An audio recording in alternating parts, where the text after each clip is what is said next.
जिल्ह्यात रविवारी रात्रीपासून पावसानं थैमान घातलंय। त्यामुळे रत्नागिरी जिल्ह्यातील जनजीवन विस्कळीत झालंय। काल रत्नागिरी शहरामधील मधला फगर वठार इथे साधारण 7 वाजण्याच्या सुमारास संजय कदम यांच्या घरावर दरड कोसळली आहे। संध्याकाळची वेळ असल्यामुळे कदम कुटुंबीय मुलांसह घरातच होते। अचानक घरावर दरड कोसळल्यामुळे यात 4 जण जखमी झालेत। जखमींना जिल्हा शासकीय रुग्णालयात दाखल करण्यात आलंय।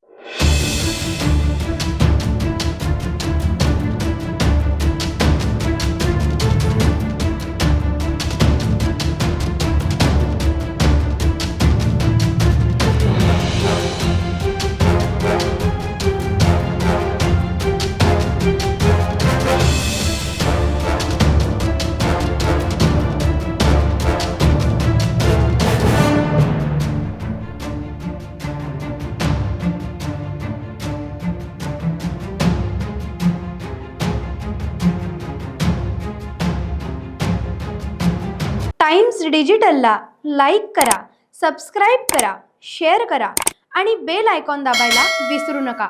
Times digital.